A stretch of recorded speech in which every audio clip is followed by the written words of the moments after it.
할렐루야. 우리 함께 고백하겠습니다. 하나님께서 하십니다. 하나님께서 하십니다.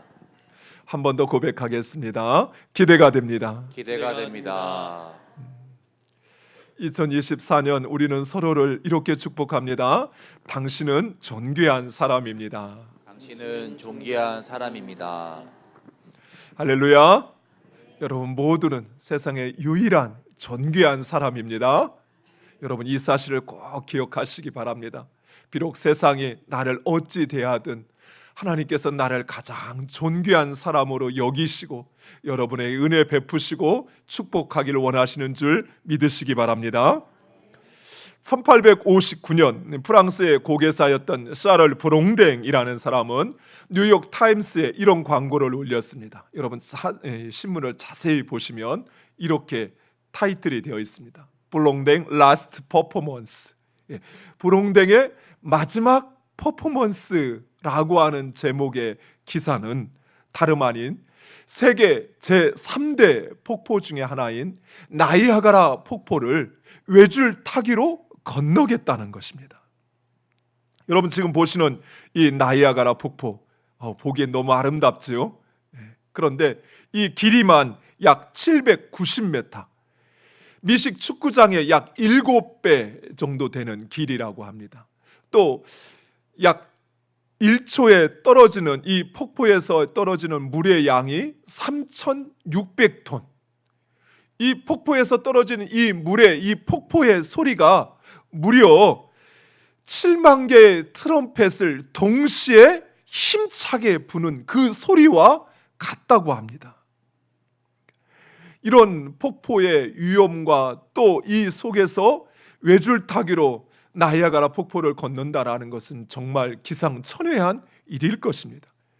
그래서 그런지 이 광고를 보고 약 5천 명의 사람들이 모여들었습니다. 샤를 브롱댕은 밧줄 위에 서서 관중들에게 말했습니다. 제가 성공할 수 있다고 생각하시는 분들 박수를 쳐주십시오. 사람들은 가능할 것이라 생각하지 않았습니다. 하지만 박수를 쳤습니다. 그도 그럴 것이 지금까지 어느 누구도 이런 일을 시도한 적도 엄두조차 내지 않았던 것이었습니다. 하지만 그는 곧장 밧줄에 올라서고 밧줄을 타고는 정말 단번에 나이아가라 폭포를 건너갔습니다. 그제서야 사람들은 열광하며 환호성을 터뜨렸습니다. 그러자 그가 다시 한번 관중들에게 소리쳐 말하는 것입니다. 제가 외발 자전거를 타고 이 밧줄을 지나 나이아가라 폭포를 횡단하겠습니다. 이것을 믿는 분은 박수를 쳐주십시오. 너무 무모해 보였습니다. 하지만 관중들은 박수와 환호성으로 응답했습니다. 그리고 그는 정말 외발 자전거를 타고 이 밧줄 위를 지나 나이아가라 폭포를 횡단했습니다. 관중들은 미친 듯이 환호성을 터뜨렸습니다. 그리고 이어서 그는 눈을 가리고 그리고 줄 위에 테이블을 올려놓고 와인을 마시기도 하였습니다. 난이도가 올라가면 올라갈수록 사람들의 박수와 환호성은 점점 더 커져만 갔습니다. 그런데 이 불롱댕의 묘기가 절정을 향해 갈 때 그는 관중을 향해 이렇게 외치는 것입니다. 여러분, 제가 사람을 업고 이 폭포를 건널 수 있다고 믿으십니까? 그러자 관중들은 일제히 네, 믿습니다. 그도 그럴 것이 4번이나 이 줄을 횡단했으니 사람들은 또한 그가 성공할 것이라 그리 믿었습니다. 그러자 불롱댕이 이렇게 말하는 것입니다. 좋습니다. 그럼 여러분 중에 누가 제 등에 업히시겠습니까? 순간 관중들은 찬물을 끼얹은 것처럼 조용했습니다. 어느 누구 한 사람도 감히 앞으로 나서지도 않았습니다. 방금 전까지 박수를 치며 환호성을 터뜨렸던 그 5천 명의 관중들은 불롱댕이 사람을 업고 폭포를 건널 수 있다고 진정 믿는 것처럼 보였습니다. 그런데 그 믿음이 자신에게 요구되어지는 그 순간 그 믿음은 마치 풍선처럼 날아가 버렸습니다. 아니 어쩌면 그들은 믿지 않았을 것입니다. 이처럼 사람들이 머물거릴 때 불농댕 앞으로 나서는 한 사람이 있었습니다. 그 사람은 바로 해리 콜코드라고 하는 사람입니다. 이 사람은 불농댕의 친구이자 매니저였습니다. 그리고 불농댕은 콜코드를 등에 업고 외주를 타기 시작했습니다. 사람들은 조마조마 손에 땀을 주며 지켜보았습니다. 그리고 마침내 불농댕은 콜코드를 등에 업고 나이아가라 폭포를 건너는데 성공했습니다. 사랑하는 성도 여러분, 이 이야기 속에서 말하고자 하는 것은 이것입니다. 진정한 믿음, 그것은 단순히 감정적으로 호응하는 것이나 또는 지식으로 아는 것이 아니라는 것입니다. 진정한 믿음은 우리의 감정과 지적인 동의를 넘어 그 존재를 온전히 신뢰하는 것입니다. 그 존재에 자신을 맡기는 것입니다. 그리고 온전히 신뢰한다는 것은 그에 부응하는 행동을 하는 것입니다. 믿는다는 것은 입술로 마음으로 그리 생각하는 것이 아니라 진정 그 등에 업혀 외주를 타고 나이아가라 폭포를 건너는 것처럼 그처럼 자신을 온전히 그에게 맡기는 것입니다. 오늘 우리가 읽은 이 본문에 등장하는 한 관리와 혈루증 여인 역시 바로 이러한 진정한 믿음으로 죽은 딸이 살아났으며 그리고 12년 동안 그녀를 괴롭히던 혈루증에서 나음을 입었습니다.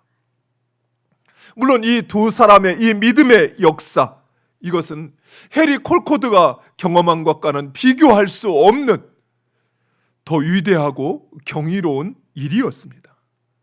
사랑하는 성도 여러분, 이처럼 믿음은 역사합니다. 무엇보다도 믿음의 주이신 예수 그리스도를 믿는 믿음은 우리를 살리고 우리를 변화시키고 우리를 치유하심을 믿으시기 바랍니다. 먼저 오늘 본문에 소개된 이 한 관리는 마가복음에 보면 그는 가버나움의 회당장이었던 야이로라고 이야기합니다. 유대인들에게 있어서 회당은 가정 이상으로 생활과 신앙의 중심지였습니다. 그래서 유대인들은 가는 곳마다 10명의 유대인이 모이면 먼저 회당을 세웠습니다. 회당에서는 예배를 하고 기도를 드렸을 뿐만 아니라 교육이 이루어졌고 또 재판도 이루어졌습니다. 그래서 이러한 회당의 회당장은 유대인들 가운데서 가장 존경받는 사람, 장로들 가운데 한 사람을 선출하여 세웠던 것입니다. 더욱이 당시 가버나움은 예루살렘을 비롯한 유대 땅에서 가장 큰 도시였습니다. 따라서 그 도시의 회당장은 그 영향력이 상당하였을 것입니다. 그런데 바로 그 가버나움의 회당장이었던 야이로, 그가 한낱 목수의 아들에 불과한 예수의 발 앞에 엎드려 절을 하는 것입니다.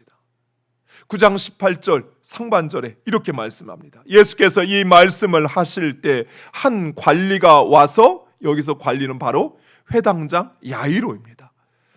절하여 이르되, 이 사건은 이 자체만으로도 충격이었습니다. 유대인들은 체면과 자존심을 생명처럼 여기는 사람들이었습니다. 그것도 유대인의 지도자가 자신보다 한참이나 나이가 어린 목수에게 절을 하는 것입니다. 더욱이 당시 대제사장과 그리고 백성의 장로들에게 예수님은 눈의 가시와 같은 존재였습니다. 그래서 예수님을 시기하고 헛된 소문을 퍼뜨리고 예수님을 적대시했습니다. 이런 상황에서 장로요 또 회당의 회당장이 바로 그 예수 앞에 엎드려 절을 한다는 것은 결코 용인될 수 있는 일이 아니었던 것입니다. 자칫 야이로는 그동안 그가 힘겹게 쌓아 올렸던 그런 사회적인 지위와 명예를 한순간에 잃을 수도 있었던 것입니다. 하지만 야이로는 사뭇 그 모든 것을 포기한 사람처럼 예수님 앞에 엎드려 절을 합니다. 예수님을 의지하는 것입니다. 마치 해리 골코드가 자신의 생명을 불농댕에게 맡겼던 것처럼 말입니다. 즉 회당장이었던 야이로는 자신 앞에 있는 예수님을 믿었습니다. 더욱이 18절 말씀 하반절에 보면 야이로의 딸은 이미 죽었습니다. 그래도 살아 있어야 무엇이라도 해볼 수 있을 텐데 이미 그의 딸은 죽었습니다. 그런데 야이로는 마치 그런 사실은 중요하지 않다는 듯 예수님의 발 앞에 엎드려 이렇게 간구합니다. 그 몸에 손을 얹어 주소서. 그러면 살아나겠나이다. 야이로는 예수님을 신뢰했습니다. 온전히 신뢰했습니다. 회당장 야이로가 예수님의 발 앞에 엎드려 절한다는 것, 그것만으로도 온전히 신뢰하지 않고는 불가능한 일이었습니다. 야이로는 이 일로 인해서 자신의 사회적 지위와 명예를 잃어버릴 수도 있었습니다. 역으로 예수님은 그만한 가치가 있었다는 것입니다. 즉 자신의 그 사회적인 지위와 명예, 자신이 쌓아올린 그동안 그 모든 업적을 다 잃어서도 예수님은 붙잡을 만한, 경배할 만한 그 가치가 있다는 것입니다. 무엇보다도 회당장 야이로는 예수님이 진정 구원자이심을, 우리를 죽음 가운데서 또 그 어떤 상황에서도 구원하시는 구원자이심을 믿었습니다. 회당장 야이로는 단순한 도움이나 호의를 요청한 것이 아니었습니다. 또한 할 수 있으면 한번 해봐라 이런 식으로 부탁을 했던 것이 아니었습니다. 야이로는 이미 죽은 딸을 살려달라 요청한 것입니다. 즉 야이로는 지금 자신 앞에 있는, 자신이 엎드리고 있는 바로 그 예수가 생명과 죽음의 주인이심을 믿었던 것입니다. 그리고 그의 믿음대로 그의 딸은 살아났습니다. 25절에 무리를 내보낸 후에 예수께서 들어가사 소녀의 손을 잡으심에 일어나는지라. 사람들은 이미 그 딸이 죽었다고 피리를 불며 슬퍼하고 있었습니다. 예수님께서 잔다 말씀하실 때에도 사람들은 그것을 비웃었습니다. 죽는 것과 자는 것도 구분 못하는다 생각했던 것입니다. 그런데 예수님께서 그 딸의 손을 잡고 일으키자 마치 잠을 자다가 일어나는 것처럼 그 딸이 살아난 것입니다. 사랑하는 성도 여러분, 이처럼 믿음은 단순히 지식적으로 아는 것이 아니라 우리의 믿음의 대상이신 예수 그리스도, 그분을 온전히 신뢰하는 것입니다. 그리고 그 모든 것을 맡기고 순종하는 것입니다. 야고보서 2장 22절 말씀, 우리 화면을 보고 함께 읽겠습니다. 내가 보거니와 믿음이 그의 행함과 함께 일하고 행함으로 믿음이 온전하게 되느니라. 아멘.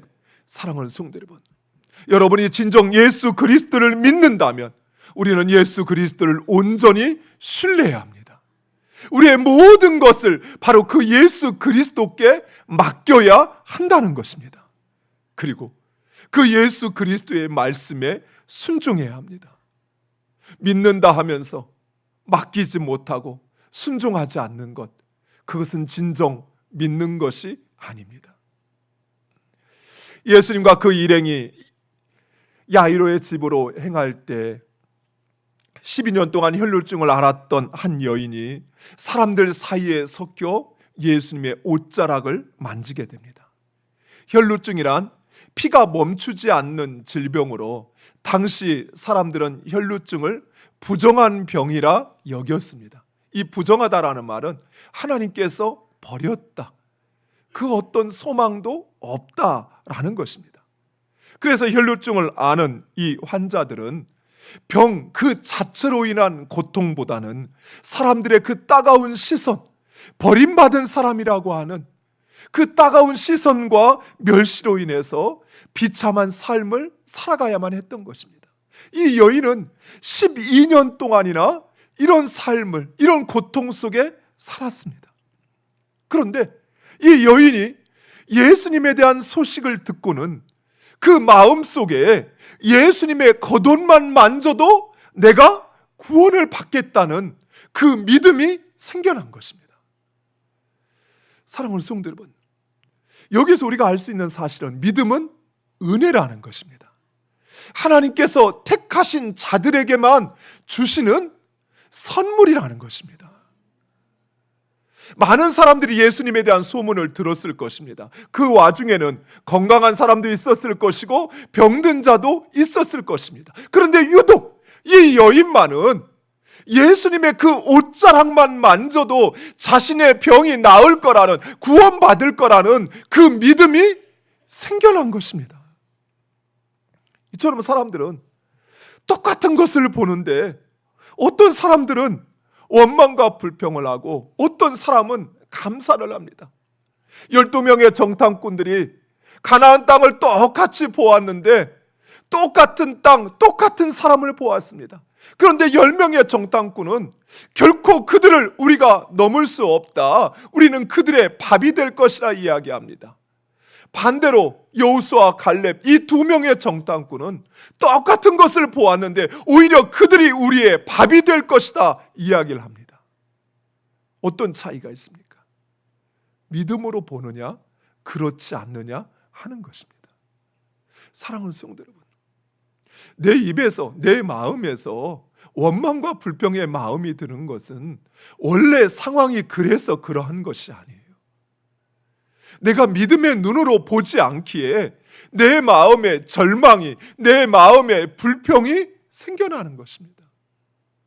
믿음의 눈으로 하나님께서 나와 함께 하시고, 그리고 하나님께서 나의 삶을 주장하시고 있고, 그리고 그 하나님께서 믿는 자에게 역사하심을 믿는 그 믿음의 눈으로 보면 우리는 어떤 상황에서도 감사할 수 있음을 믿으시기 바랍니다.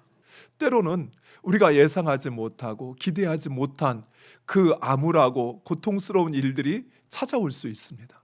그러나 그 모든 것을 주장하시는 분은 하나님이십니다. 여러분이 그것을 믿는다면 여러분은 어떤 상황 속에서도 감사할 수 있음을 믿으시기 바랍니다. 믿음은 바로 이것입니다. 또한 이 여인은 이러한 마음을 갖는 것에서 끝나지 않았습니다. 많은 사람들이 그러죠. 마음으로는 그래, 나도 이렇게 하면 잘 될 수 있을 것 같아, 그래, 하면 될 것 같아, 이런 마음을 먹습니다. 그런데 정작 그 마음을 자신의 삶으로 실천하는 사람은 그리 많지 않습니다. 하지만 이 여인은 예수님의 옷자락을 만지기 위해 구체적이고 실질적인 행동을 합니다. 그녀는 수많은 사람들을 비집고 그 사이로 들어가 예수님의 옷자락을 만졌습니다.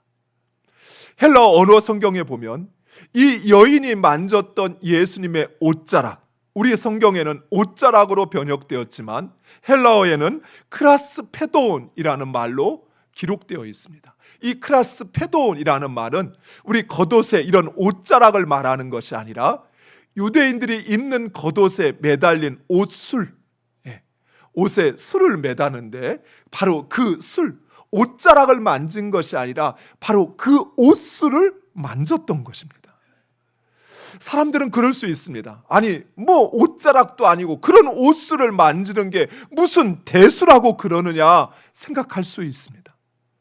하지만 사랑하는 성도 여러분, 12년 동안 부정하다 멸시받아온 이 여인이 사람들 사이를 뚫고 예수님의 옷자락을 만진다라는 것은 대단한 결심과 그리고 위험을 무릅쓰지 않고는 결코 할 수 없는 일이었습니다. 만약 사람들이 그녀가 혈루증을 앓는 여인이라는 사실을 알아차렸다면 그녀는 돌팔매질을 당했을 것입니다.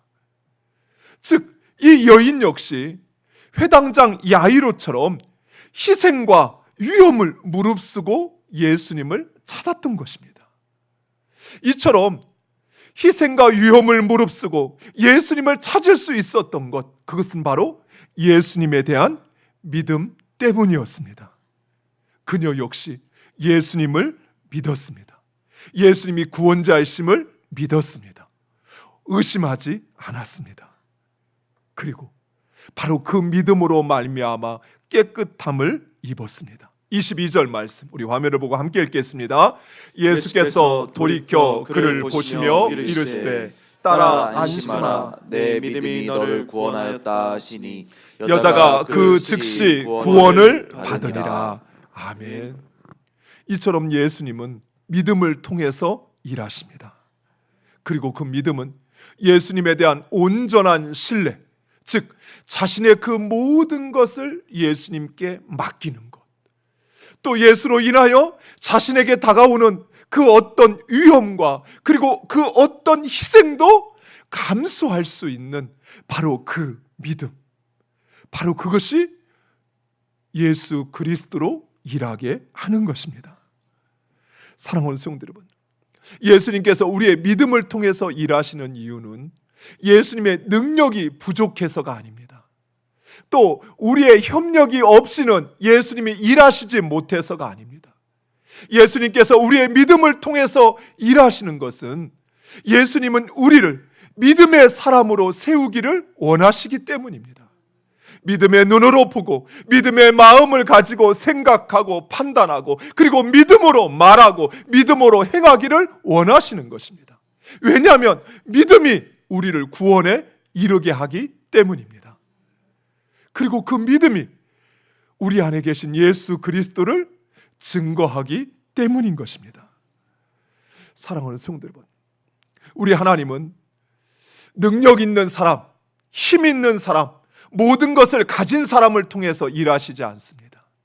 왜냐하면 그런 사람들은 자신의 힘이, 자신의 능력이 자신이 택함받았다 생각하기 때문입니다. 그래서 하나님은 오직 믿음의 사람을 통해서 일하십니다. 능력이 부족해도, 지식이 부족해도, 가진 것이 좀 없어도 오직 믿음으로 행하는 사람, 하나님 그 사람을 통해서 일하시는 것입니다. 그 사람이 하나님을 영화롭게 하기 때문에.